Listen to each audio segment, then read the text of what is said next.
kita mulai saja.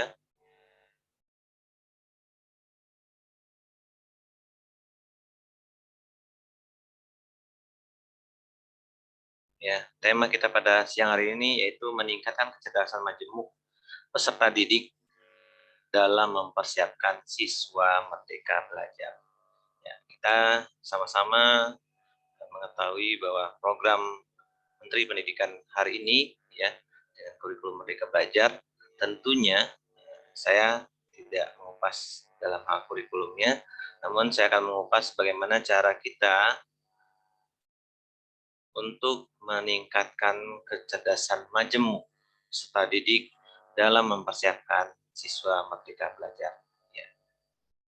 Kembali ya, bahwa setiap anak itu adalah memiliki kecerdasan karena kita menjadi makhluk ciptaan Tuhan yang sangat sempurna. Tentunya Tuhan atau Allah SWT memberikan berbagai macam kelebihan pada diri kita masing-masing. Begitu juga anak didik kita. Nah, ini yang menjadi landasan semangat kita bersama, bagaimana kita bisa mengetahui bahwa setiap siswa memiliki kecerdasan yang berbeda-beda.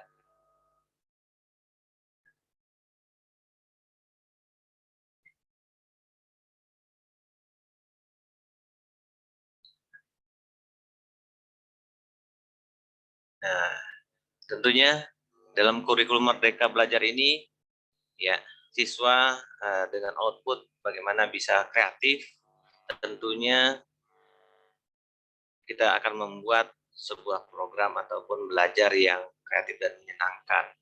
Bagaimana belajar akan efektif kalau dalam keadaan fun ya. Bagaimana caranya? Ini menurut ahli Gordon Ryan. Belajar dalam kondisi fun, bagaimana caranya Bapak Ibu? Pertama, kita harus menyesuaikan gaya belajar siswa kita. Belajar sesuai dengan kecerdasan siswa. Ya, kita bangun kembali mainstream kita atau cara berpikir kita, atau konsep meneliti anak didik kita adalah memiliki kecerdasan. Apa itu kecerdasan dan seperti apa macam-macam kecerdasan yang disebutkan oleh ahli, kita dari situ akan melihat. Di sini ya anak-anak kita itu gaya belajarnya secara umum ada 3, Bapak Ibu Guru. Anak-anak sangat nyaman ketika belajar melalui melihat gambar, foto, pengamatan, atau video, dan lain-lain. Nah, ini anak-anak yang cenderung memiliki dominan gaya belajar visual ya, dari melihat kurang lebih 29%. Ya. Selanjutnya ada juga anak-anak didik kita ya yang ketika kita berikan stimulus atau model pembelajaran dengan belajar melalui suara, musik, dan lagu, nah, anak akan merasa enjoy ya. Di sini rekan-rekan saya ada yang membuat pembelajaran matematika tapi dengan musik ya, dengan adanya model belajar menghafal misalnya rumus menggunakan musik. Ada beberapa anak kurang lebih 34% sangat menyukai dan enjoy belajar menggunakan media atau gaya belajar auditorial. Selanjutnya yang selalu kita menjadi PR besar ataupun yang menjadi beban Bapak Ibu Guru atau yang menjadi catatan khusus Bapak Ibu Guru ketika di kelas, ada anak-anak yang tidak mau diam ya, sampai Bapak Ibu Guru melabelkannya ya, mudah-mudahan tidak ada yang di sini sebagai anak yang mungkin butuh pendampingan, butuh pemanggilan dan lain-lain. Nah, padahal anak ini memiliki kecerdasan atau siswa ini memiliki kecerdasan dengan gaya belajarnya, yaitu gaya belajar kinestetik atau haptik ya. Dan ini jumlahnya juga banyak. Ya. Tentunya kita dapati di kelas kita lebih dominan ya Bapak Ibu Guru, anak yang tidak mau diam, ya, selalu ingin bergerak, ya, tidak betah untuk duduk rapi ketika guru sedang menerangkan. Nah, ini gaya belajar yang harus kita pahami adalah anak-anak yang memiliki gaya belajar kinestetik, ya, bergerak. Jumlahnya cukup banyak dibandingkan dengan anak-anak yang punya gaya belajar visual dan auditorial. Dan disinilah perlu adanya revolusi, ya, perubahan gaya belajar. Ya, sebelumnya, dalam materi sebelumnya, saya sudah memberikan gambaran, ya, bahwa dalam kehidupan kita ini semuanya ada revolusi, ya. Mulai dari di masa Eropa di zaman kegelapan adanya revolusi Inggris, ya, revolusi industri, bagaimana merubah suatu tatanan yang baru, ya. Di bidang-bidang kehidupan yang lain revolusi-revolusi banyak sekali. Revolusi dalam bidang transportasi, ya. 50 tahun atau 100 tahun yang lalu transportasi yang digunakan oleh umat manusia itu sangat sederhana, ya. Butuh fasilitas atau benda yang besar. Misalnya kendaraannya dalam bentuk kendaraan mobil, ya. Butuh daya geraknya menggunakan fasilitas yang berbahan bakar yang sederhana, mulai dari kayu, batu bara, dan lain-lain. Nah, itu dilakukanlah banyak sekali revolusi, ya, perubahan-perubahan. Dalam segi komunikasi, ya, di zaman kita sekolah, ketika kita harus sekolah jauh dari orang tua atau merantau, bagi yang jauh, ya, komunikasi yang bisa kita lakukan di waktu zaman kita, ya, zaman saya minimal, ya, 20 tahun yang lalu, itu komunikasi yang bisa kita lakukan melalui via pos, ya, atau telegram kalau sudah lebih majunya. Nah, sekarang, ya, dengan kemajuan zaman, ya, teknologi, ya, komunikasi, terjadi perubahan revolusi, ya. Bagaimana komunikasi ini lebih cepat sekarang, ya, dengan media-media yang ada digitalisasinya, lewat handphone, lewat email, dan lain-lain. Sama seperti sekarang, lewat Zoom, ya. Dulu tidak terpikirkan bagaimana pelatihan yang di pelosok bisa mengikuti pelatihan, menunggu waktu, menunggu kesempatan, dan sekarang bisa dilakukan dengan sangat sederhana, ya, melalui media digital. Nah, bagaimana dengan pendidikan kita? Tentunya juga harus kita lakukan banyak sekali revolusi kecerdasan. Disinilah kita bisa sama-sama sharing bagaimana kita merevolusi konsep kita terhadap kecerdasan siswa.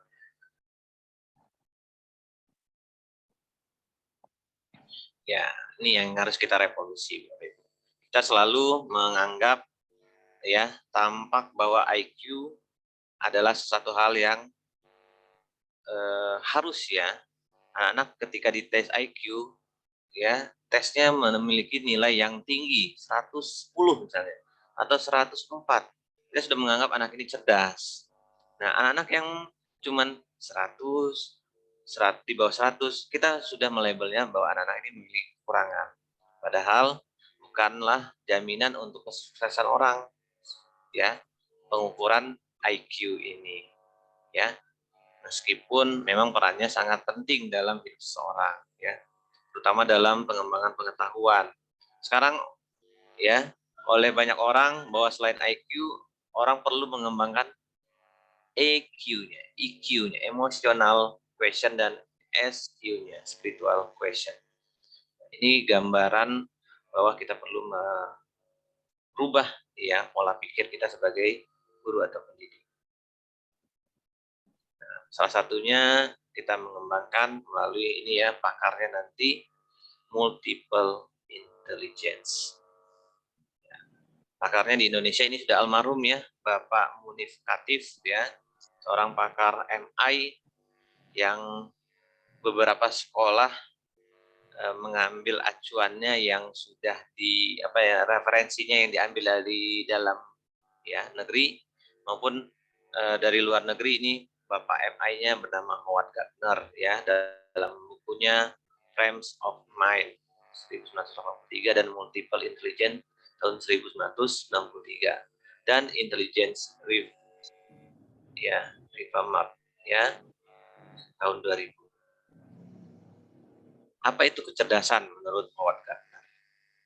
Kemampuan untuk memecahkan persoalan dan menghasilkan produk dalam suatu setting yang bermacam-macam dan di dalam situasi yang nyata. Titik tekannya di sini.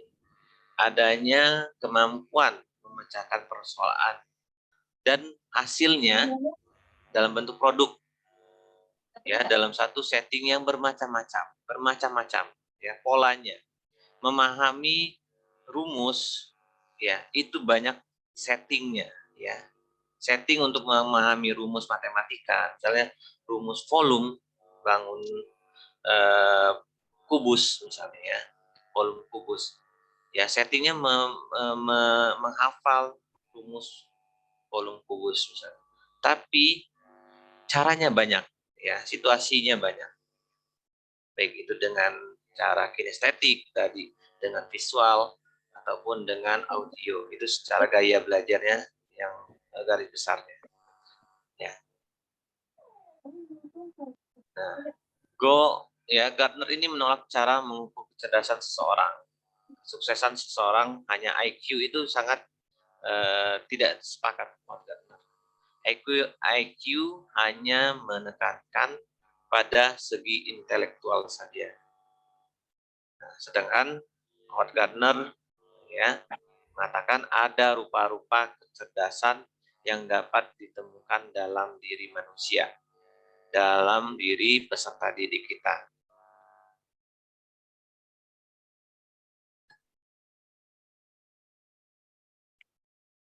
Itu adanya kecerdasan majemuk. Orang sukses itu, Bapak Ibu Guru, tidak hanya dalam satu aspek, pintar menghitung atau berbahasa. Ketika kita menemukan anak-anak pintar berhitung, ya mereka punya kecerdasan hanya di pintar berhitung. Ya, belum tentu dia memiliki kecerdasan dalam pintar berbahasa, pintar menerangkan, pintar bersosial dan lain-lain. Kan tetapi bisa juga dalam berbagai kemampuan ya seperti musik, gerak, visual, alam, ya, relasi dengan orang lain, dengan keyakinan dirinya. Kecerdasan yaitu kemampuan untuk menyelesaikan masalah yang sampaikan tadi yang terjadi dalam hidup manusia. Itu kecerdasan. Masalah hidup kita itu tidak hanya menghafal rumus ya Bapak Ibu ya. Tidak hanya menghafal. Ada yang ingat perang di Penogoro? Terjadi pada tahun berapa? Nah, ya, itu tidak menjadi bahan kita ya untuk kehidupan kita sehari-hari, hanya sebagai pengetahuan. Nah, tentunya kita tidak bisa memberikan statement bahwa orang yang bisa menghafal itu adalah orang yang lebih cerdas daripada orang yang tidak bisa menghafal atau yang belum memiliki daya tangkap yang kuat. Namun kemampuan untuk menghasilkan persoalan-persoalan baru untuk diselesaikan, inilah sebuah kecerdasan majemuk. Kemampuan untuk menciptakan sesuatu atau memberikan penghargaan dalam budaya seseorang. Itulah sebuah kecerdasan majemuk. Mari kita mengenal mereka, Bapak Ibu. Ada yang kenal Soekarno? Kenal ya? Siapa Soekarno?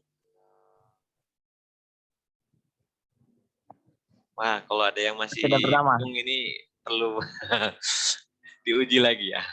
Bapak ya proklamator. Insya Allah tanggal 17 Agustus 2022 kita memperingati 77 tahun Indonesia Merdeka. Yang memproklamirkan adalah ya, Bapak Insinyur Soekarno dan Muhammad Hatta ya sebagai pendiri, founding father bangsa Indonesia. Ada yang kenal Einstein? Albert Einstein. Oh ya, Albert Einstein. Ilmuwan yang semasa kecilnya dianggap tidak memiliki IQ yang tinggi ya, selalu gagal. Avandi, Chris John, wah nama banyak lagi nih Pak Avandi. Pintu. Mozart, ya, kalau nggak tahu nanti cari tahu di Google ya. Mother Teresa, Gus Dur, Oh, kalau yang lokal kayaknya banyak yang tahu ya. Bapak ini ya, dari Bapak terkenal dengan teori Bapak Darwin. toleran ya. Bapak yang ini pemersatu bangsa lah ya, yang apa namanya bisa mengayomi umat beragama. Darwin, nah ini teori-teori Barat ya.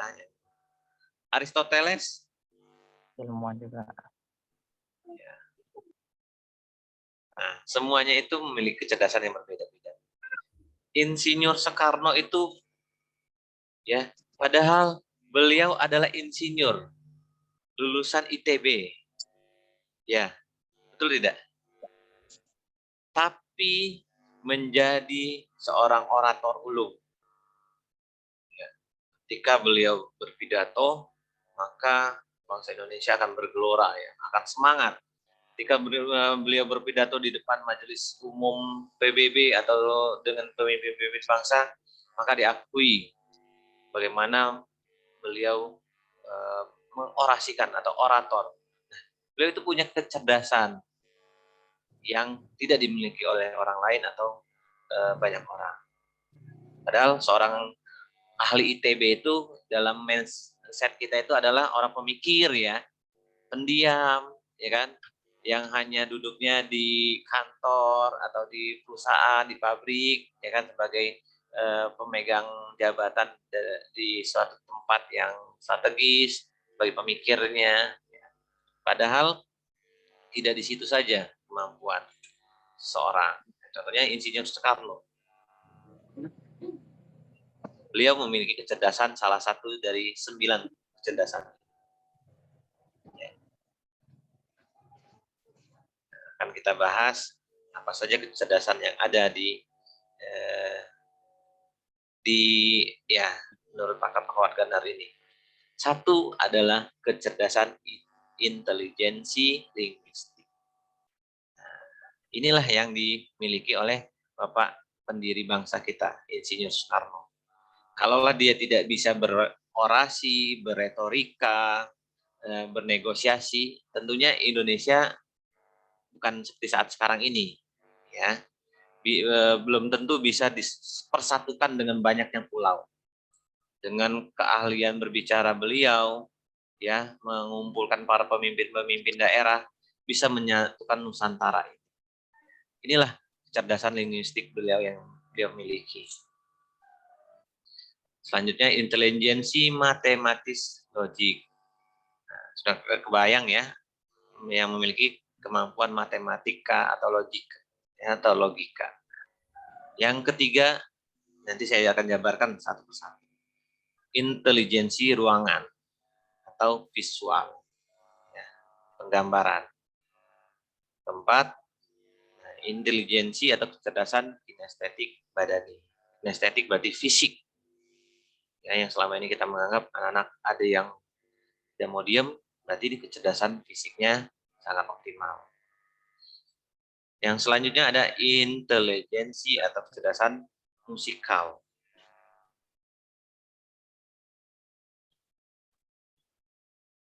Keenam, intelijensi interpersonal. 7, kecerdasan atau intelijensi intra. Tadi ada inter, yang selanjutnya ada intra. Selanjutnya ada intelijensi lingkungan atau naturalis. Dan yang terakhir, intelijensi eksistensial. Apa masing-masingnya Pak Fadli? Kita akan bahas. Oke, ini permainan ya, kalau offline ya. Nah, kita akan bahas satu-satu. Apa itu kecerdasan verbal atau linguistik? Ya, tadi contohnya Insinyur Soekarno. Ya, punya kemampuan linguistik yang luar biasa. saya sampaikan tadi. Ya, dia bisa mempengaruhi dari tutur katanya. Nah, kecerdasan linguistik ini kemampuan untuk menggunakan dan mengolah kata-kata secara efektif, baik secara oral maupun tertulis. Jadi jika ada anak di kelas kita ini, Bapak Ibu guru yang heboh terus ya, yang selalu bertanya, Bapak Pak Guru, ya, saya mau bertanya, ya, pertanyaannya bla bla bla bla dan segala macam. Kenapa? Ya, kenapa pesawat itu padahal berat, terbuat dari unsur berat, bisa terbang? Nah, ini kan anak-anak yang berkritis ya, punya kecerdasan ya, dan punya kecerdasan di bidang linguistiknya ya, di segi linguistiknya dengan pertanyaan. Atau yang suka menulis ya, dengan membuat sebuah jurnal atau buku cerpen dan lain-lain. Inilah gambaran orang-orang yang punya kecerdasan linguistik atau verbal ya, secara kata-kata maupun tulisan. Bapak Ibu guru, tahukah kita? Nah, ini kalau orang linguistik bisa membacanya. Saya ini bukan orang linguistik ya sebenarnya ya. Makanya saya agak terbata-bata dalam berbicara. Kata terpanjang dalam bahasa Inggris. Boleh ini yang bisa satu nafas gitu. Satu apa namanya? Satu intonasi tanpa terputus, ada koma atau titik. Ada yang bisa cung jari? Boleh di ini. Saya sudah mengakui diri saya tidak bisa dengan secara optimal linguistik. Mono Neomolostra, ya, Minios pakai koma tuh, Pak Tropical, Nurolis. ya, sah. Nama kalau Ahmad Fadli berarti ada komanya ya, ada jeda spasinya. Nah, ini sebuah kata, berarti kalau kata itu kan satu huruf yang tidak ada spasi atau pemutus dari kata itu. Kalau sudah terputus berarti dua kata berarti. Ayo, siapa yang bisa? Panjang ya. Oke, Neomolostra, nanti Minios di Tropical, SSM. Volcanon, Jadi Khusus. PR semuanya nanti pakai Vicol nanti ke saya ya. Bisa apa namanya mengucapkan ini dalam satu nafas ya, tanpa jeda koma atau spasi atau titik. Ya, ini sebuah penyakit. Ya. Artinya dalam bahasa Indonesia ini sebuah penyakit paru-paru. Tapi itu satu kata, Bapak. Coba nanti cari di kamus bahasa Inggris ya. Benar nggak ini? Kata Pak Marli ada ini. Ya, kalau salah nanti saya akan gratiskan pelatihan besoknya nih. Kalau saya salah nih ngasih. Oke, itu orang cerdas linguistik pasti ya, insya Allah dia cepat untuk memahami. Nah, selanjutnya ada kecerdasan matematik logik. Nah, logikanya ya sangat kuat. Misalnya nih, saya sebagai tim di sekolah untuk bisa mendata kemampuan siswa dalam berbahasa itu apa namanya melalui data ya. Data itu tentunya angka ya. Nah, saya ingin guru-guru saya bisa merespon ini kemampuan kosakatanya dalam per pekan per hari 5 kosakata, dalam sepekan ada dari Senin sampai Jumat ada berapa? 25. Target berapa yang tercapai? Target itu harapan dan realnya, realitanya berapa? Terus presentasinya berapa? Nah, jika guru yang punya kemampuan matematika logiknya itu sangat mudah. Nih, saya kasih sedikit ini ya, apa namanya tantangan nih. Target 25, Pak. Anak-anak itu hanya bisa tercapai 15 kosakata. Berapa persen? Atau berapa poinnya tercapai dalam sepekan? Ya. Ada orang matematika sini? Target 525, tapi yang tercapai hanya 15. Nah, otomatis kesimpulannya siswa ya hanya mencapai berapa poinnya atau persentasenya. 15/25, 60%.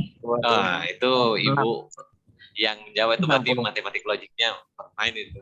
Nah, Memang bagus saya itu. orang matematika, Pak. Oh iya, guru matematika ternyata Bu Silvi. Tapi ngajar Makasih. SD.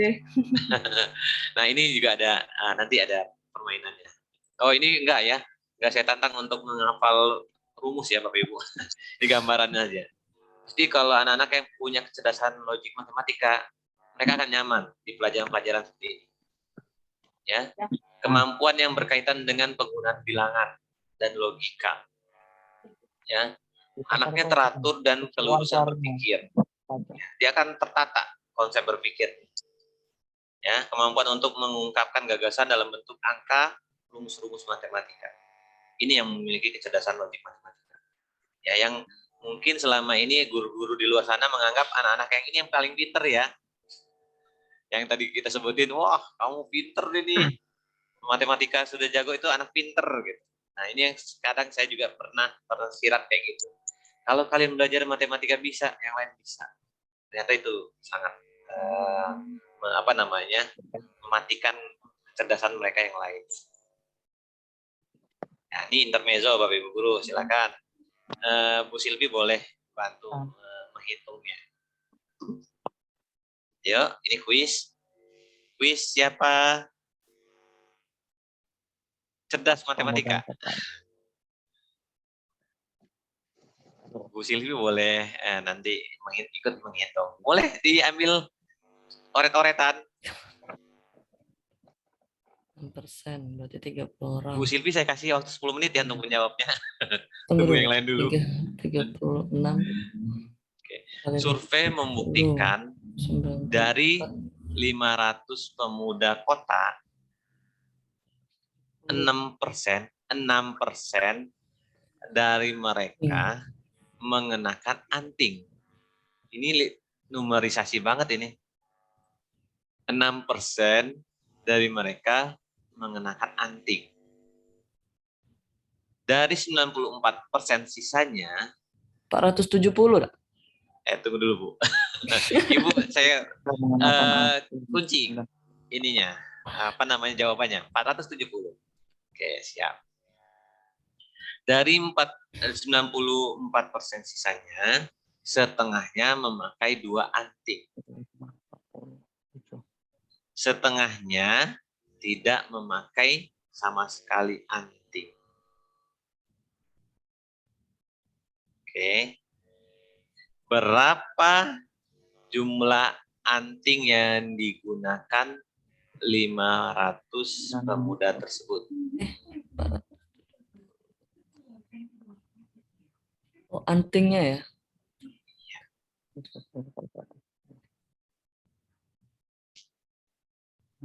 Ayo, siapa? Tetap 500 lah. Berapa, Bu? Tetap 500. 530. Ayo jawab, ayo. Boleh di chat, boleh biar jadi dokumentasi saya. Di chat Zoom-nya boleh. 28 tambah 30.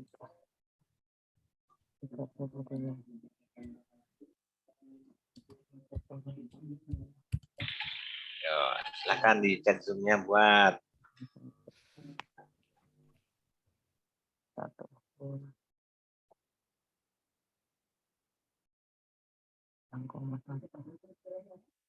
Agak rumit. Berapa Pak Holis? Agak rumit. Bentar, memahami kalimatnya dulu masih. Bu Silvi jawabnya 530. Ini AKM Pak. Belajar AKM ya kita sekarang. Ya. 6%-nya tadi sudah dapat. Ini kemudian dari menggunakan anting tadi setengahnya 94%, 45, 47, 47, 100, dan sisanya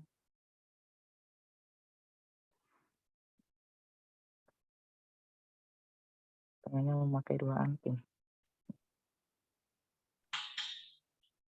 Dari 94.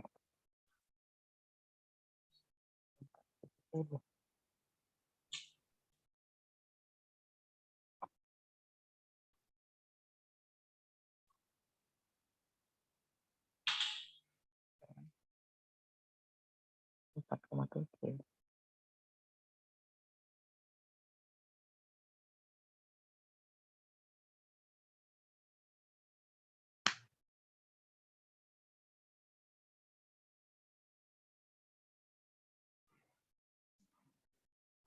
Koma ya. Saya juga tidak terlalu ini ya, menguasai kecerdasan matematika saya, mudah-mudahan sedikit-sedikit gitu kita bisa. Ayo, siapa yang bisa? Ibu Silvi sudah jawab 530. Setengahnya tidak memakai. Berapa jumlah anting yang digunakan 500 pemuda? Mau jadiin PR? Silakan. Mereka menggunakan anting.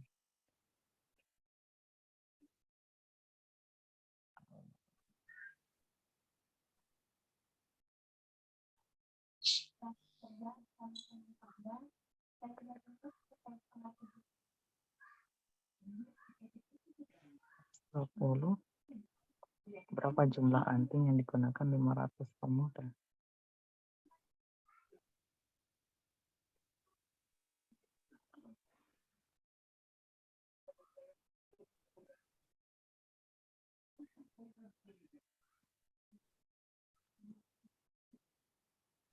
Yo, 3 menit lagi. 94% sisanya.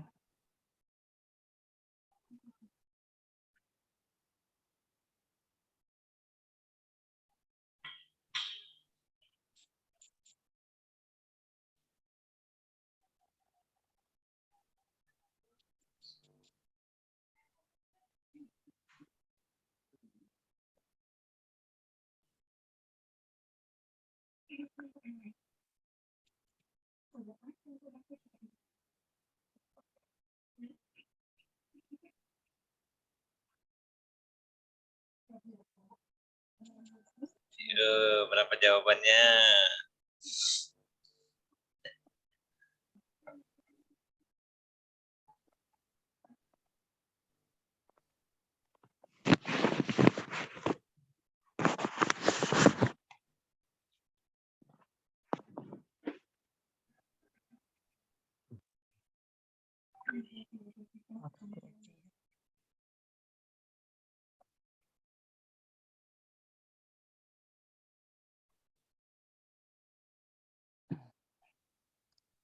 Satu menit Hitungnya lagi. cuma 100. Berapa ini? Berapa, Pak? 150 cuma ya. 150. Oke, kita simpan 150 Pak Nur. Setengahnya Ya, memakai 2 tulis. anting. Setengahnya tidak memakai sama sekali. Berapa jumlah anting yang digunakan? Bu Silvi 530. Pertanyaannya agak ini nih, arti 2 anting sama anting ini gimana ini? Oke, ini Antingnya pertama dihitung berdasarkan pertanyaan banyak apa? menjebak nih. Oke, kita satu-satu nih. Anting Ya, kupas. 6% dari mereka mengenakan anting. Berarti 6% dari 500 berapa? 30. 30. Berarti sudah dipisahin dulu. 500 kurang 30. 470. 470. Nah, Ya, sekarang dari 470 itu, ya kan, setengahnya memakai 2 anting. 47%. Setengahnya ada berapa jadi? 47% dari 470 dapat 23, 120. 235 ya. Setengahnya. Setengahnya itu. Setengah mengenakan Bisa anting dari 94% persentase 94-nya atau sisanya. langsung aja. Setengahnya dari 470. 235 setengah dari ya. 470. Ya kan? setengah dari 470. 235. 235. Nah, di situ dibilangnya setengahnya memakai 2 anting. Ya kan? Yang ditanyanya apa? Jumlah antingnya. Jumlah antingnya kali. Iya kan? Jadi Ya. kembali lagi 235 Kali dikali 2 2 470. berapa? 470 lagi. 470. Nah, Tambah 30. tambah 30. 500 lagi. Kalau nggak salah. Betul nggak Bu Silvi? Nah, terus yang mengenakan anting tuh berarti dia antingnya makainya 1 atau 2? Pakai 1 berarti. Kalau 2 530, kalau 1 ya 500. Oh iya. Tidak ada betul, keterangan Bu. 2 di situ. Itu yang Bu pertama. Silvi betul. Yang ini kan 6%-nya kan 2 anting ya. Berarti 60 ya Bu ya? Iya. Ya. Oke. Tepuk tangan Berikan untuk Bu 500 Silvi. pemuda kota. Keren. Apa tuh? Ya betul Bu Silvi. 530 anting. Oke. Thank you Bu Silvi membantu kita nih. Guru dengan kecerdasan Matlock. Termasuk kita. Oke, kita lanjut ya. Kayaknya seru nih. Oh, bisa. Oke. Lah, kok di sini jadi 500 ya? Ini mungkin ada yang kesalahan ya. Ini 30 anting. 500 anak. Nah, ini diralat berarti ya, Bu ya. Saya yang salah ini. 235. Benar saya rasa itu, ya Pak. kan? Gimana? Benar itu, Pak. Benar. Benar itu. Ya. 6% dari siswa, Pak. Kan 30 siswa berarti. Kalau 30 siswa antingnya kan 2 ya. Coba kita lihat sebelumnya. Pak cek lagi. Supaya Mengenakan membuktikan anting. 500 pemuda dan mereka mengenakan anting. Pertanyaannya anting di situ kan nggak Oh ditanyakan iya, berapa mengenakan 1 anting ya, 2-nya kan? bukan sepasang anting ya. Iya, nggak sepasang Oh di ini situ, Bu, Pak. jebakannya Bu. Makanya saya tadi saya bingung tanya, tadi. kalau dia cuma 1 anting 1 berarti atau 2 kan nggak 500, ini. tapi kalau Tapi 2 kalau anting yang 500. kalau apa logikanya kalau yang di bawah ada keterangan 2 berarti yang atas ini berkemungkinan 1 dia. Nah, ini Pak Kolis ini linguistiknya nih masuk. Ya, betul. Nah, kita sepakati ya. Saya menjebaknya di situ. Yang satu di sini ada dibilangnya anting, ya. Anting berarti kan 1 ya. Kalau yang di sini ada 2 anting. Oke. Nah, ini pertanyaan menjebaknya di situ. Berarti otomatis tidak dikali 2 lagi yang 6% itu. Karena dibilangnya memakai anting, ya. Siapa tahu laki-laki siswa ini pakai anting 1 gitu kan untuk gaul, ya ada kan? Atau siswa perempuan juga ada antingnya 1 doang ya. Untuk hiasan doang, ada yang mau tomboy dia. Bisa jadi. Bisa jadi ya. Tapi ada keterangan selanjutnya yang 2 anting. Nah, ini kalimat menjebaknya. Itu AKM kayak gitu ya rata-rata. Ada kalimat-kalimat yang harus dipahami lebih Mohon maaf, makanya kalau di matematika memang perlu apa namanya kalimat-kalimat yang apa namanya harus pasti lah dalam artian bisa didefinisikan pasti. Betul. Ya, kita lanjut ya, Pak. Nah, kita nanti bisa lihat lagi kecerdasan yang lain. Nah, ini dia kecerdasan ruang visual. Nah, anak-anak yang suka bongkar pasang mainan, bongkar pasang misalnya di sekolah bangku-bangku yang rusak, dia bantu bantu benerin, ya kan? Anak-anak yang misalnya di sekolah itu dia lebih tertata mejanya, nggak ada pen.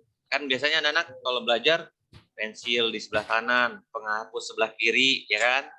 Bukunya masih di laci, di tas, penggarisnya di mana. Nah, itu di luar visual. Anak-anak yang visual dia akan menata. Dia menulis sebelah kanan, berarti dia akan meletakkan pensil di sebelah kanan misalnya, ya kan? Ketika dia akan minum, berarti dia akan meletakkan tempat minum yang dekat dengan jangkauan dia, ya. Lebih cenderung penataan yang lebih apik. Nah, anak-anak yang apik ini lebih cerdas dalam segi visualnya, ya. Beda dengan kinestetik ya, pensilnya di mana, penghapus di mana, karena mereka jarang menggunakannya, jarang menatanya. Nah, seperti apa kecerdasan visual ini? kemampuan untuk mengungkapkan gagasan dan pikiran dalam bentuk visual. Ya, visual itu gambar, ya, susunan, tata letak. Nah, orang yang visual nih Pak, misalnya kita nanya alamat, ada biasanya tukang ini ya, COD gitu bahasanya, atau tukang pengirim ini Kurir. jasa pengiriman, nanya ke kita, Pak, alamat Jalan Mangga 3 RT ini di mana ya Pak? Nah, Bapak ini kalau seorang cerdas visual akan menyambung, oh Bapak, kalau mau ke rumah situ, Bapak belok kanan, nanti 3 rumah dari situ, ya kan, ada perempatan, belok kiri dikit, ya kan, terus di situ ada sampingnya ada fotokopian, nah dia akan menjelaskannya dengan penggambaran seperti itu. Nah, itu orang cerdas visual. Ya.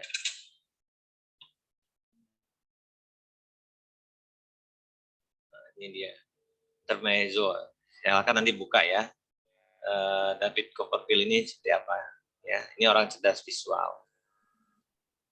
Nih, silakan mengingat bentuk. Orang visual akan mengingatnya dengan lebih cepat ya dibandingkan dengan kecerdasan lainnya.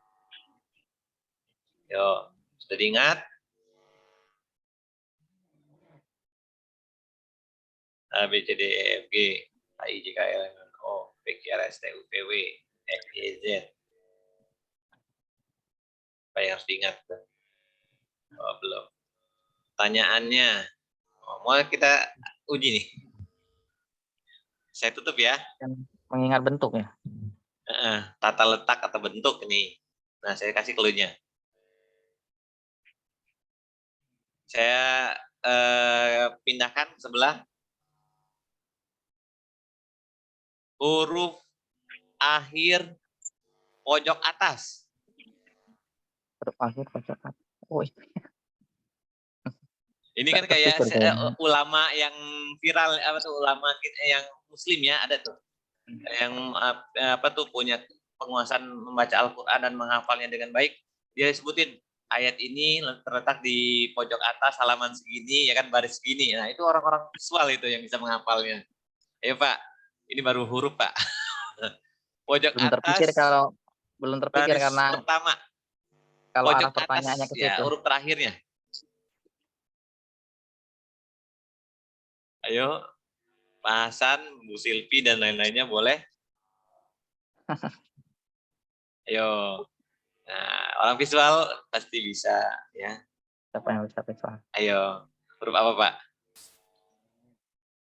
G. G. Oke, lanjut ya. Nah, lihat, perhatikan. Huruf keempat, baris kedua. Saf kedua atau apa namanya? Baris ya namanya. Huruf kedua di barisan kedua. Huruf keempat di barisan kedua. Barisan yang ini ya, horizontal ya Pak ya. Barisannya. K kayaknya. Huruf keempat ya Pak. K. Oke, kita lihat Pak. Wih, mantap. Karena sudah diulang lagi ya. Huruf ke Itunya dihilangin dulu ini. 6, baris ketiga. 6 baris ketiga. 3. R kayaknya. Huruf ke-6, ayo apa? Oh, huruf ke-6. Iya. Oke, itu gambarannya Huruf ya. ke-6 baris ketiga ya. Nah, itu orang-orang yang punya kecerdasan visual itu dia lebih cenderung enjoy ya untuk hal-hal pembelajaran seperti ini. Inilah contoh siswa-siswa kita ketika di kelas ya. Nah, bagaimana kita bisa membuat mereka terstimulasi ya kecerdasannya masing-masing. Kalau dari sini kita ngelihatnya satu kecerdasan semua ya Pak ya. Kecerdasan apa nih semuanya? Menulis ya, bahasa. Padahal mereka ada yang mungkin punya kecenderungan untuk bisa dioptimalkan dari segi linguistiknya, dari segi kinestetiknya. Nah, ini yang perlu menjadi PR bersama. Ada yang bertanya ini? Oke, Kak. Oke, baca. Kita lanjut ya. Kecerdasan selanjutnya adalah kinestetik badani. Nih orangnya seperti gambar ini, anak kinestetik. Happy, ya, tidak mau diem. Benar nggak Pak? Anak kinestetik seperti ini. Ada. Ya, di kelas itu siap, ya kan? Baru assalamualaikum, Bapak akan menerangkan ini, langsung dia mana-mana. Gitu kan. Ada alasannya mau izin keluar, Pak izin Pak, mau ke kamar mandi. Nah itu ada anak ciri-ciri kinestetik. Tidak akan betah dalam waktu yang lama. Paling lama anak-anak betah ketika belajar secara konvensional itu 5-10 menit. Ya, 5-10 menit, Pak. Anak-anak itu secara konvensional akan betah.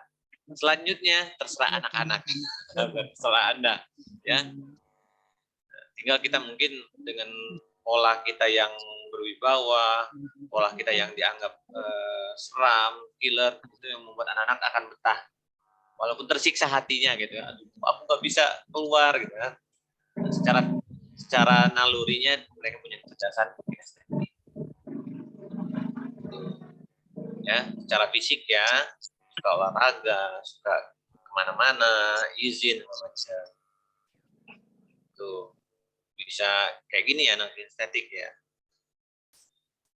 Ya, kemampuan untuk menggunakan tubuh atau gerak tubuh untuk mengekspresikan gagasan dalam perasaan. Bisa nggak Pak? Belajar dimasukkan dalam pembelajaran anak-anak kayak gini dengan metode ataupun gaya belajarnya. Saya jawab bisa. Ya.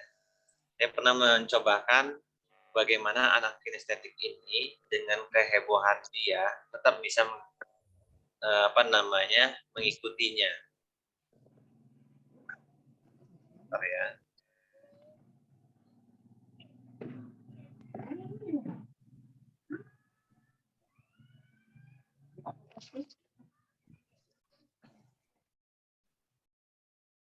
Oke, ya. Saya mengajar IPS, ya. Kalau yang tergambar di benak Bapak Ibu guru kalau mengajar IPS atau PKN apa? Ceramah ya, gurunya. Betul nggak Pak? Ceramah, ya, memberikan gambar peta itu aja ya. Kecerdasan apa yang didapat oleh anak yang cerdasan apa? Linguistiknya mungkin dapat, ya. Anak-anak yang apalagi? Anak-anak yang logiknya mungkin dapat karena dia anaknya pendiam, ya. Nah, untuk anak-anak kecerdasan yang lain tentunya dia akan merasa kurang nyaman atau risih ya. Kalau anak-anaknya yang meresponnya dengan hal langsung, kita akan meresponnya kan, kamu nggak mau diem, tertib kan, langsung kita dengan nada tinggi, Bapak kurangi nilai kamu, habis gitu ya. Kalau saya lagi marah misalnya. Tapi saya mencoba dengan cara misalnya mereka belajar tentang negara ASEAN. Ya. Kalau kita mengikuti menerangkannya melalui buku, kita akan menjelaskannya. ASEAN terdiri dari negara Indonesia, ibu kota ini. Penjelasannya seperti itu. Nah, kita membuat desainnya dengan cara permainan, ya, grand gym, ya. Dengan cara apa? Saya siapkan tentunya dengan persiapan juga ya. Saya siapkan tulisan, saya printkan gambar, tulisannya nama, misalnya Singapura, nama-nama negara yang ada di ASEAN. Ada Singapura, ada Malaysia, ada Thailand, ada Brunei dan lain-lain, ya. Ada 11 negara. Saya printkan namanya. Lalu saya printkan benderanya. Nah, 2 itu saja Pak modal saya. Lalu saya ajak mereka. Oke, kalian berdiri, semua bawa kursi-kursi pindahin, semua digeser gitu kan. Bapak akan ngasih permainan. Padahal belajar ya. Tapi mereka akan senang namanya permainan anak-anak kinestetik ini. Ya, bahasa belajar diganti dengan permainan. Senang banget itu. Karena dominan ya, anak-anak kinestetik itu dominan di kelas. Ya, kelas manapun coba Bapak mengajar pasti lebih dominan yang kinestetik, yang nggak mau diem. Linguistik juga sama. Nah, Bapak akan kasih tantangan, ya. Dengarkan yang Bapak sampaikan. Di sini ada nama dan ada bendera. Ini apa? Bapak tahu? Coba buka buku sedikit. Halaman bab pertama, halaman ketiga. Oh, tentang ASEAN. Iya. Nah, itu energi kita sebenarnya tidak begitu terkuras akhirnya. Tentang ASEAN. Nah, kita akan belajar tentang ASEAN. Tentang apa, Pak? Nah, ini tentang benderanya, ini tentang negaranya. Kalian boleh nanti Bapak kasih clue, ya. Clue-nya tentang ciri-ciri negara tersebut. Waduh, Pak nggak hafal. Nggak apa-apa, nggak perlu dihafalin. Kalian satu kelompok, ya, bentuk kelompoknya versinya gimana, metodenya gimana. Terserah.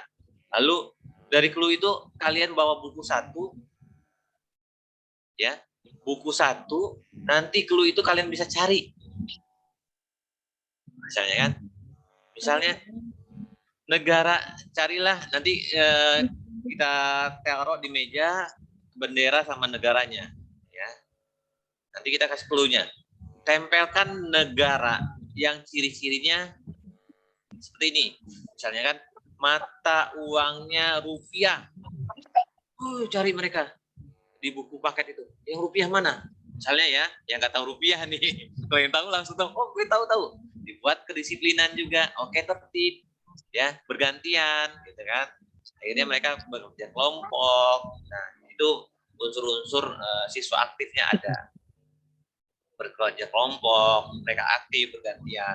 Akan cari bukunya, ya. Nah, bayangkan kita bandingkan dengan kita hanya menerangkan A sampai Z. Mereka akan sebentar mendengarkan kita atau menyimak kita. Ya, saya gunakan itu sampai waktu habis mereka akan habis waktunya. Nah, itu berulang-ulang aja saya sendiri jadi agak bosan ya, akan mencari yang lain lagi. Nah, karena saya tidak terlalu banyak, sampai akhirnya mereka mengidamkan permainan yang saya munculkan di pelajaran saya. Dan saya sekarang memang tidak terlalu banyak pembelajaran, ya. Saya lebih terlibat di dalam manajemennya. Nah, itu yang mereka inginkan dari saya. Itu gambaran anak-anak kinestetik. Kita bisa mengarahkannya, ya, dari anak yang tidak bisa diam, ya, dengan optimal tenaganya bisa kita ajak pelajaran. Itu gambaran contoh-contoh bagaimana mengarahkan mereka. Tahukah kita main bola ini, Pak? Ya. Permainan sepak bola pertama kali. Ayo, yang suka bola pasti tahu nih. Negaranya deh, negara sepak bola pertama di dunia. Kan katanya setiap olahraga itu ada yang mengawali, ya. Asalnya dari mana? Katanya badminton itu asalnya dari Indonesia, misalnya. Silat dari Indonesia, misalnya. Nah, sepak bola dari negara mana nih, Pak? Brazil? Setuju Brazil? Karena dia pemenang Piala Dunia terbanyak 5 kali. Pernah dengar tapi kayaknya bukan deh. Bukan ya? Itali kan juga 4 Piala Dunia. Oh, saya ngikutin. Sedikit banyak ya. Jerman mungkin. Atau Spanyol.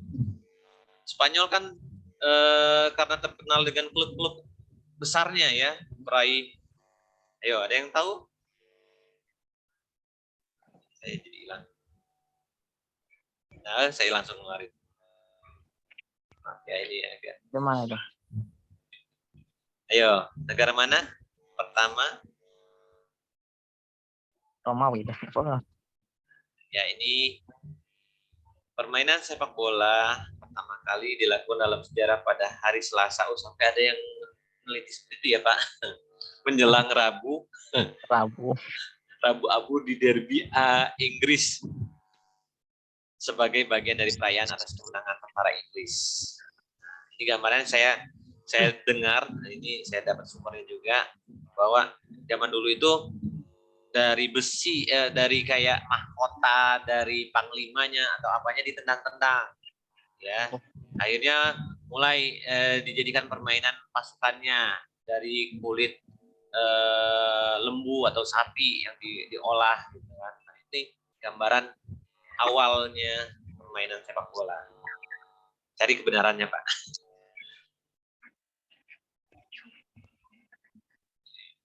Ada yang ini dari Tiongkok kayaknya. Ada yang bilang dari Tiongkok juga. Ini terjadi tahun 217 Masehi.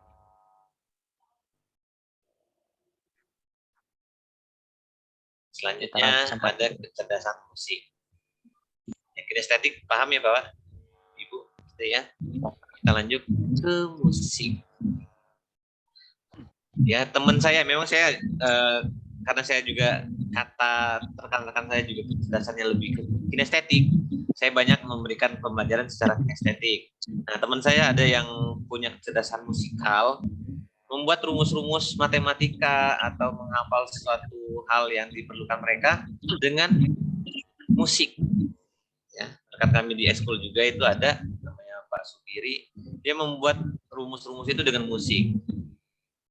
Ya. Silakan Bapak, dan banyak yang referensinya bagaimana membuat pembelajaran menggunakan musikal. Misalnya bahasa ya, bahasa Inggris, bahasa Arab. Nah, itu banyak guru-guru menggunakannya dengan model belajarnya dengan musikal. Ini bisa kita terapkan untuk anak-anak yang punya kecerdasan merespon. Gampang caranya. Kita putar aja satu lagu yang sedang familiar, kalau dia meresponnya berarti itu anak cerdas musik gitu. Ya. Kinestetik mah bakal pada tahu semua ya. 5 menit aja duduk. Yang nggak betah berarti itu kinestetik.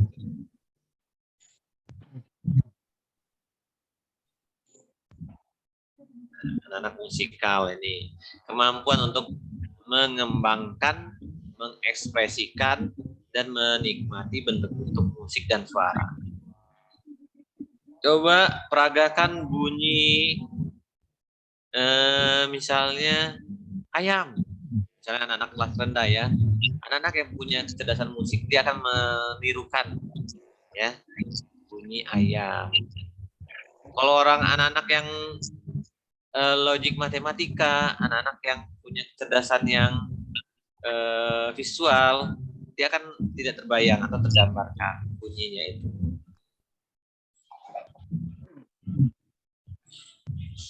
Oke. Kecerdasan interpersonal. Apa itu inter?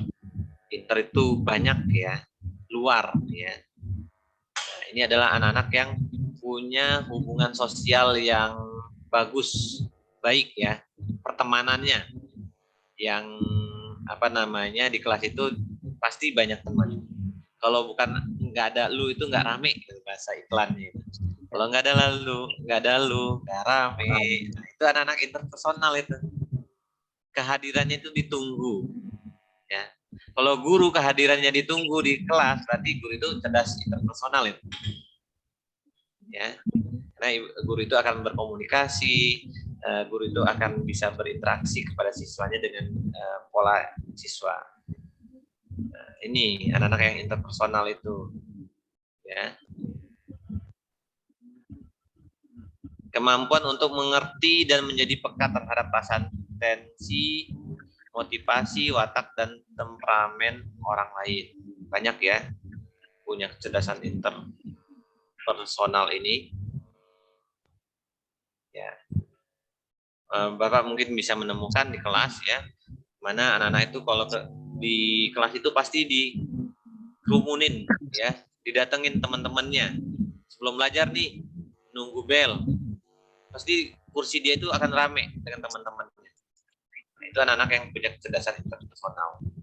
Nah, ini jiwa leadership-nya bagus sebenarnya anak-anak seperti ini. Dia bisa membawa teman-temannya.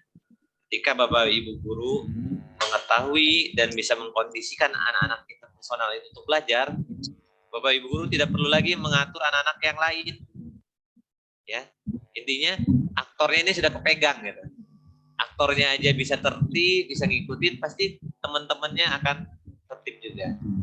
Jadi kata capek, kata lelah karena anak-anak beragam itu akan sedikit demi sedikit akan kita bisa tahu strateginya, kuncinya. Saya lewatin saja.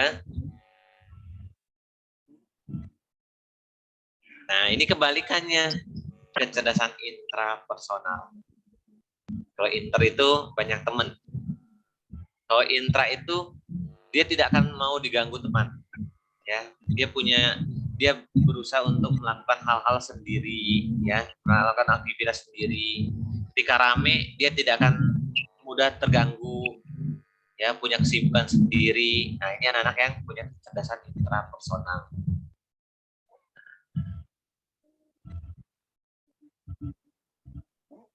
Ya.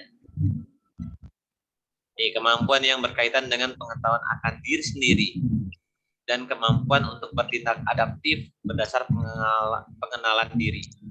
Ya, kalau nggak diganggu, saya tidak akan mengganggu. Itu filosofinya ya, atau bahasanya. Kan sering ya dengarnya, dia itu nggak bakal mengganggu temennya kalau nggak diganggu. Nah, ini kebalikan yang inter. Inter itu akan berusaha untuk teman-teman itu terganggu oleh dia. Akhirnya teman-teman yang lain akan mengikuti dia. Kalau inter ini diganggu pun dia tidak akan menggubrisnya, karena dia punya kemampuan untuk bertindak adaptif, ya, mengenal diri sendiri dia. Tadi ini yang lingkungan atau alam. Temuin nggak anak-anak yang pendiam di sekolah? Dia pendiamnya, dia tetap menikmati dunianya sendiri. Gitu. Temennya ribut, dia tetap aja cuek gitu kan, nggak terpengaruh, duduk aja di situ dia. Temennya ngeriung di satu tempat, dia tetap aja duduk di tempat, nunggu, melakukan aktivitas sendiri. Nah, itu anak-anak intra. Cerdas naturalis nih Pak, selanjutnya. Tuh, kalau diajak ke alam pasti happy banget dia, sumringah. Wih, kita besok jalan-jalan ke misalnya puncak, wah dia akan senang, dia akan terbayang. Nanti saya ke sana ke strawberry, saya ke sana akan ketemu dengan wahana bermain kuda, ya kan? Nah, ini anak-anak yang naturalis. Apakah bisa dalam pembelajaran? Bisa. Kita berikan setting. Anak naturalis itu suka dengan alam, dengan hewan, dengan tumbuhan, ya, itu anak naturalis.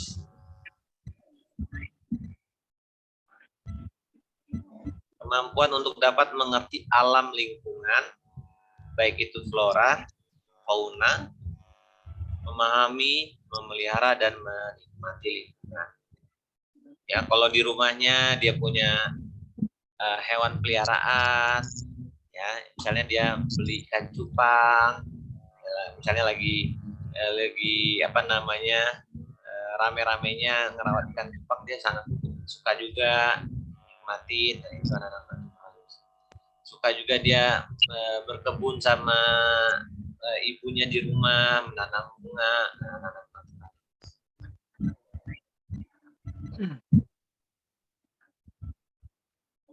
Selanjutnya yang terakhir ya, kecerdasan eksistensial, yaitu kemampuan dan kepekaan seorang menjawab persoalan-persoalan dalam keberadaan dan makna hidup manusia dan dunia. Ini sebenarnya masih jarang ya anak-anak yang punya kemampuan kesolehan tingkat tinggi nih kalau bahasa kita ya. Sudah kelas 7, kelas 1 SD misalnya, dia kalem banget ya.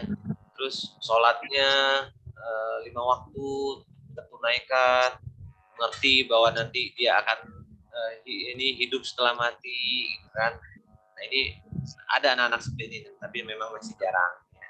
Tapi ada kecerdasan, bukan kecerdasan bahasa kitanya itu dunia indra keenam kan ya, tapi dia lebih cenderung bisa menyeimbangkan antara kewajiban dia sebagai manusia dan hambanya sebagai Tuhan atau sebagai makhluk. Nah, ini tadi kita baru membedah ya tentang masing-masing kecerdasan. Selanjutnya bagaimana strategi kita dalam Merdeka Belajar ini, ya, untuk pendampingan siswa di kelas. Contoh ya, ini kecerdasannya matematik logik. Nah, ini strateginya Bapak Ibu. Strategi dan cara belajar. Untuk anak-anak yang logik matematika, mereka kita berikan strategi misalnya menyelesaikan puzzle, ya, mengenal bentuk geometri, ya, mengenalkan bilangan melalui sajak, irama dan lagu, diskusi, pola pikir ringan, pengenalan pola, eksperimen di alam, perkaya pengalaman berorientasi dengan konsep matematika. Nah, ini yang kita bisa bangun untuk anak-anak yang punya kecerdasan matematik. Gambaran strateginya. Selanjutnya, linguistik verbal yang berbicara. Anak yang suka berbicara berarti strateginya kita ajak mereka dengan pembelajaran berbicara. Misalnya nih, guru bahasa Indonesia, ya, tentang paragraf gitu ya. Jangan gurunya yang membaca. Kalau gurunya membaca, anak-anak linguistik juga dia akan membaca di tempat duduknya. Ya, guru membaca, jadi balep-balepan. Guru membaca, dia membaca juga. Berikan fasilitas mereka untuk ke depan, untuk dia menuangkan kecerdasannya dalam hal linguistik untuk berbicara didengarkan oleh teman-teman. Ini memfasilitasi mereka dan menghargai mereka sebagai siswa. Ya, mengajak berbicara, mereka bercerita atau membacakan kembali, ya, yang ada di paket, ya, mereka kita berikan kepercayaan. Merangkai cerita, itu anak-anak yang linguistik sangat bisa. Ya, dari kata kebun binatang, coba dirangkai katanya menjadi apa atau ditulis. Anak-anak yang linguistik ini akan merasa terfasilitasi dengan strategi. Juga bisa ditambahkan dengan memperdengarkan lagu-lagu. Jadi sebenarnya strategi ini bisa mengikuti kecerdasan yang lain, ya. Kenapa? Kita berharap anak-anak didik kita itu tidak memiliki satu kecerdasan saja, Bapak. Ya, Bapak Ibu ya. Ketika dia punya kecerdasan linguistik, berarti kecerdasan yang dominan ini kita fasilitasi, namun kita tambahkan dengan beberapa kecerdasan yang bisa berhubungan, ya, dikombinasikan dengan kecerdasan dasarnya. Misalnya tadi dengan memperdengarkan lagu. Apakah bisa untuk anak-anak yang linguistik? Bisa. Ya, nanti dia akan menirukan lirik, ya, atau mencatat lirik dari lagu tersebut. Anak yang punya kecerdasan musik terfasilitasi juga akhirnya. Kecerdasan yang ketiga, musik irama. Strateginya Bapak Ibu, ya, tadi dengan kita putarkan lagu, kita nyanyi, latihan mengenal ritme, ya, dan ada dasar, belajar bersenandung, ya, kalau muslim mungkin berselawat, melakukan gerak berirama, latihan lagu, ya, aksi, mendengarkan musik, menggambar dengan musik. Kalau menggambar berarti untuk anak visual sudah masuk di dalam. Membuat alat musik. Alat musik bisa jadi kinestetik juga karena ada unsur membuat, ya, aktivitas bergerak.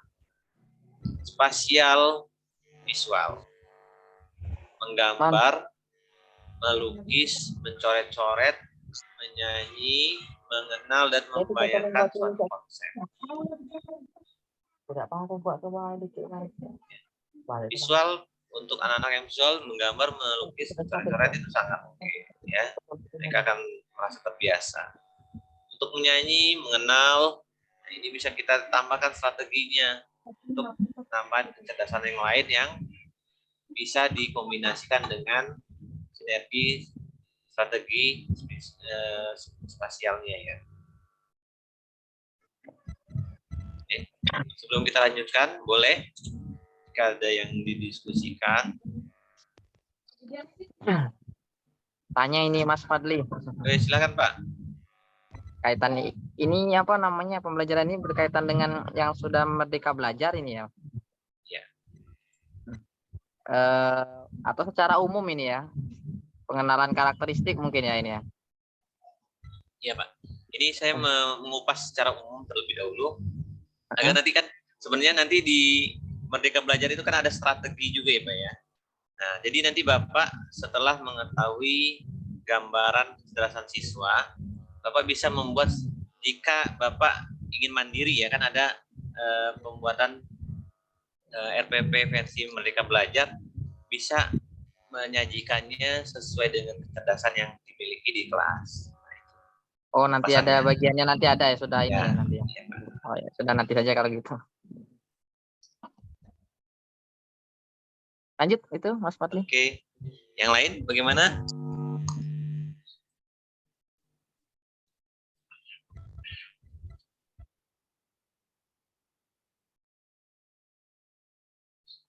Oke, gitu lanjut ya. Boleh sambil ya kita santai saja, tidak perlu tekan. Lanjut. Nah, strategi selanjutnya untuk kecerdasan kinestetik gerak. Tadi sudah saya sampaikan juga ya sedikit strategi belajarnya dengan mereka melibatkan dengan bergerak tentunya. Ya, kita buat strateginya. Saya sampaikan tadi, guru menyiapkan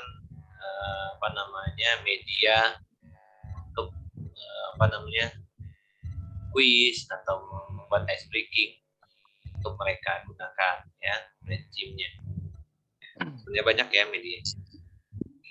Bermain peran, anak-anak estetik sangat senang ya. Drama, latihan fisik, pantomim ya. Pantomim misalnya anak yang kinestetik sama tadi belajar tentang paragraf. Misalnya ya, mereka dibuat kelompok kecil ya. Nanti mereka di sana seperti games ya yang secara umum, di satu anak di depan kita berikan kertas ya, satu lembar yang isinya kalimat misalnya ya tentang bahasa Indonesia. Nah, mereka sudah berkelompok dengan jarak ya. Nah, nanti mereka pesan berantai. Nah, ini strateginya juga bisa. Akhirnya apa? Materi itu bagi anak yang kinestetik itu merasa seperti dia sedang melakukan sebuah aktivitas pergerakan yang membuat mereka tetap melakukan aktivitas yang target kita mereka memahaminya. Dibandingkan kita hanya menceritakan saja di papan tulis nih, yang guru-guru secara umum ya, pelajaran dicatat. Coba Ibu Bapak lihat hasilnya ya. Jika mereka hanya mencatat saja, berapa persen yang tercatat? Ya baru tercatatnya ya. Belum lagi berapa persen yang mereka pahami atau kuasai. Ini membuat kita pendampingan atau strategi yang pas untuk masing-masing kecerdasan. Oke. Untuk anak-anak kinestetik ini luar biasa ya. Energi kita juga perlu untuk men-setting sebuah pelajaran di kelas. Naturalis ya. Kalau prinsip saya, belajar itu tidak hanya di dalam kelas ya, bisa dilakukan juga di luar kelas selama tidak melanggar standar atau aturan di sekolah Bapak Ibu guru satuan pendidikan. Agar apa? Agar anak-anak naturalis ini terfasilitasi Bapak Ibu. Ya. Ketika kita hanya anak-anak naturalis ini melihat dari buku paket. Misal nih, anak SD belajar tentang bentuk tubuh tumbuhan. Yang mereka lihat hanya buku paket. Ya. Dari zaman saya ngajar SD sampai bertahun-tahun, itu gambarnya tidak jauh beda. Ya, gambar yang ada di buku paket itu. Struktur tubuh tumbuhan. Ya, mereka anak-anak naturalis ini butuh real yang nyata. apa yang mereka dapatkan pembelajarannya. Otomatis kita gunakan pembelajaran luar kelas. Ya. Ada beberapa sekolah, termasuk sekolah saya juga menerapkan ini agar terfasilitasi strategi pembelajaran untuk anak-anak naturalis. Mereka kita ajarin tentang bentuk tumbuhan. Ya, kita ajak mereka ke kebun samping sekolah, misalnya di sekolahnya masih punya kebun di sampingnya. Ya, biasanya gambar di buku paket tomat ya. Saya masih ingat itu. Apa sudah ganti ya? Saya sudah lama nggak ngajarin pelajaran-pelajaran SD atau pelajaran dari anak saya itu. Bentuk tumbuhannya tomat ya di buku paket. Secara realnya itu mereka orang-orang natural itu perlu meraba, melihat secara rinci. Nah, kita ajak ke samping sekolah kita yang ada kebun ya, yang sudah tertanam tumbuhan yang akan kita ajarkan, misalnya tomat tadi. Nah, ini tomat, bentuk daunnya itu agak lembut ya. Ya, kalau di buku kan kita nggak tahu ya batangnya apakah kasar, keras atau lentur atau ada unsur-unsur airnya lebih banyak, betul nggak? Betul ya. Rata-rata ya. Pohonnya sama, semuanya tingginya, besar buahnya sama gitu. Padahal anak-anak itu perlu namanya pembelajaran nyata juga untuk mereka. Ya, yang real. Mereka akan melihat tumbuhan itu sendiri atau binatang itu sendiri. Belajar tentang jenis tanaman. Oh, yang menjari itu nih tanamannya pepaya. Ini yang menjari ya. Akarnya, mana yang akar serabut, mana yang akar tunggang. Yuk kita cabut sama-sama. Set, dilihat. Nah, ini yang akar serabut itu seperti ini. Anak-anak naturalis akan enjoy jika kita berikan pembelajaran itu.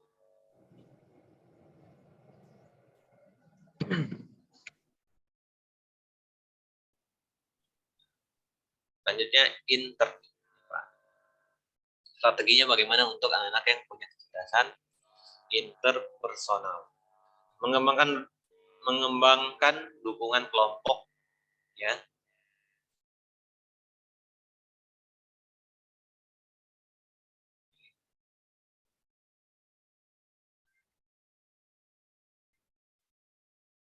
Ya, dia akan berkelompok, menetapkan aturan tingkah laku, memberikan kesempatan bertanggung jawab di rumah. Nah, anak-anak interpersonal ini akan diberikan tanggung jawab, dia akan senang.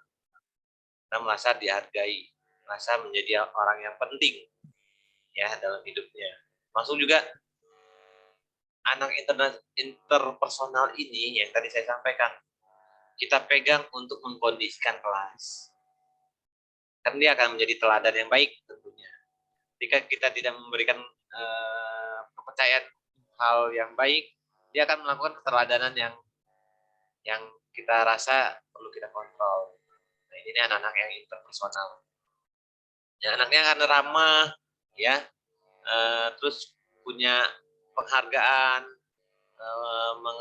menghargai keberagaman teman-temannya segala macam, tidak memilih-milih teman, orang yang interpersonal. Ya, gimana caranya? Ya tentunya kita buat strateginya untuk personal ini, ya, memberi kesempatan bertanggung jawab, ya, menyelesaikan konflik dengan diskusi, melakukan kegiatan sosial, ya, dan lain-lain. Intra balikannya, menciptakan diri positif, suasana hati yang damai, bicara tentang kelemahan dan keterbatasan anak, mengajak untuk membayangkan masa depan, berimajinasi dengan satu tokoh.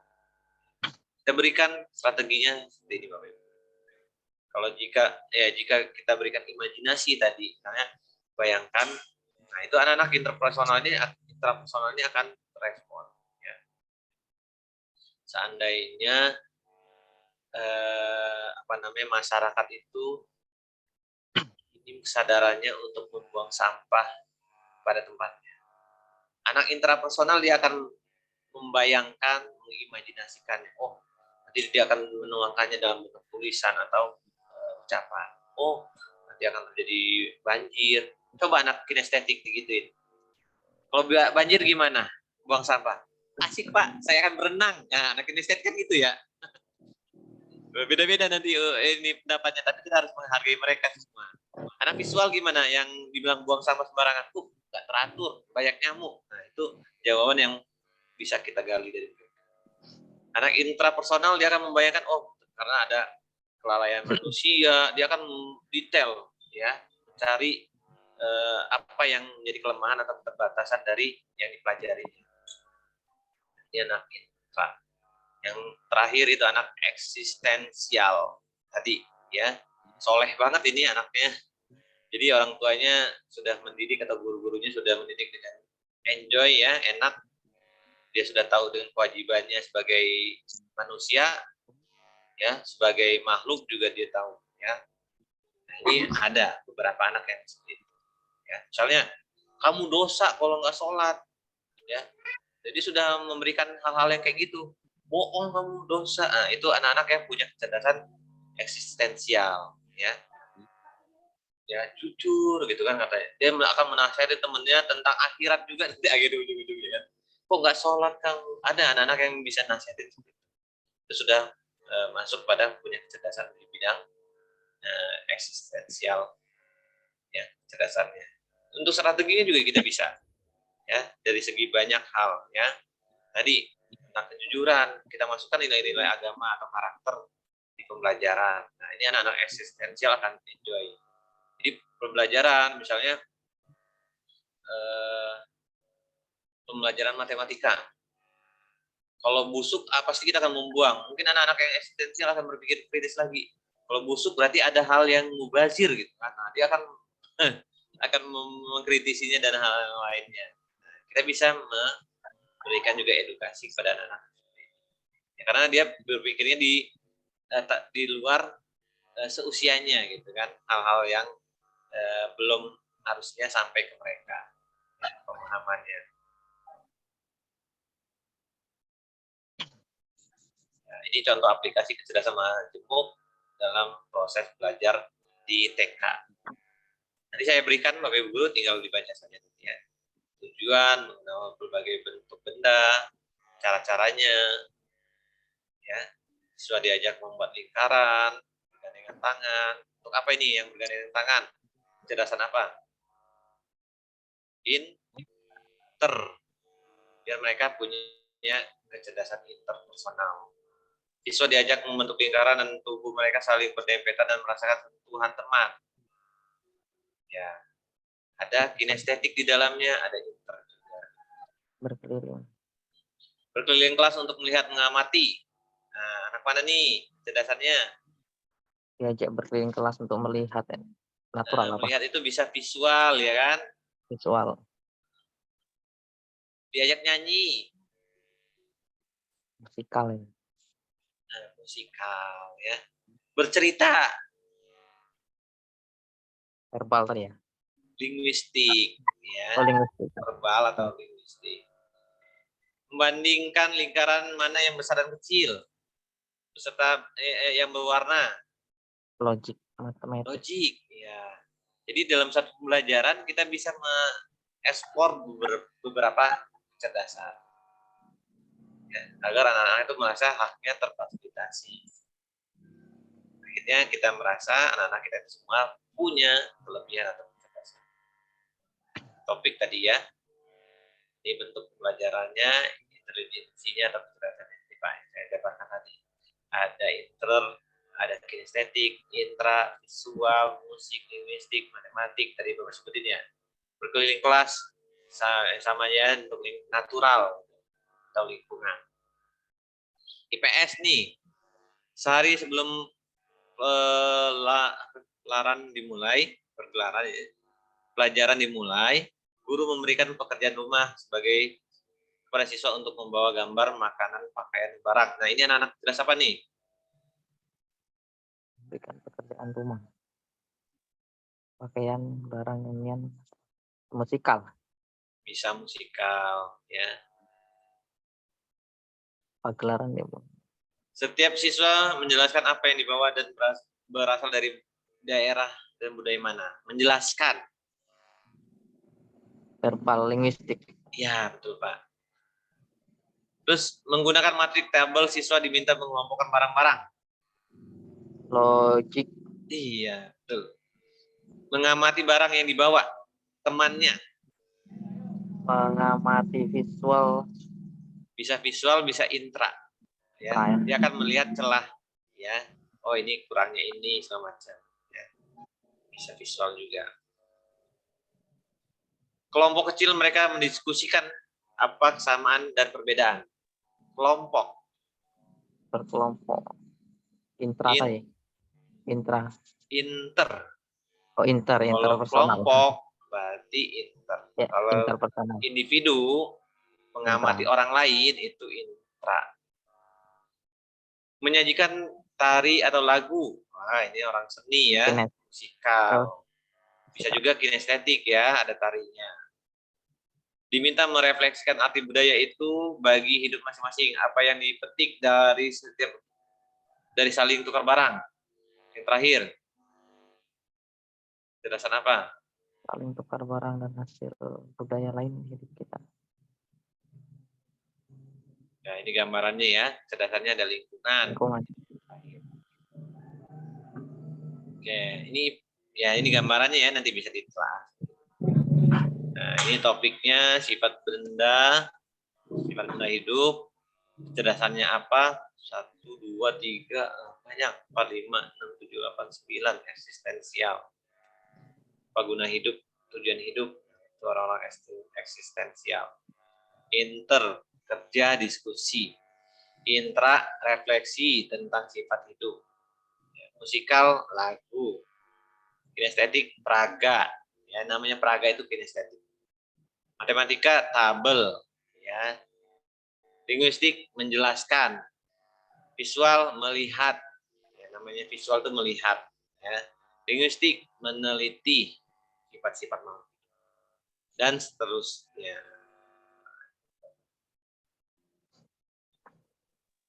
Oke. Ya. Demikian, Bapak Ibu.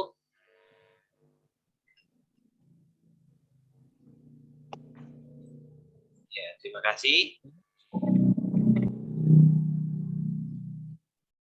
Ada yang mau ditanyakan sebelum kita akhiri?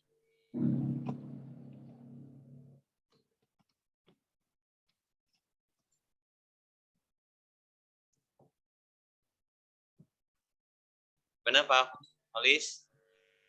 Ya, sudah melihat ininya, cara-cara penerapan ininya sudah. Nanti saya share ke grup, insya Allah, Iya, Bapak. untuk bisa direview kembali di sekolah Bapak Ibu. Ya, jika tidak ada, kita akhiri. Kita akan bertemu kembali di waktu yang sudah ditentukan. Makasih banyak waktu dan kesempatannya. Salam sehat, salam semangat untuk kita semua. Kita akhiri. Ya, Pak. Terima kasih atas materinya, Bapak. Halo, Pak. Terima kasih atas materinya. Sama-sama. Salam semangat untuk kita semua. Pamit. Saya Lev. Terima kasih banyak.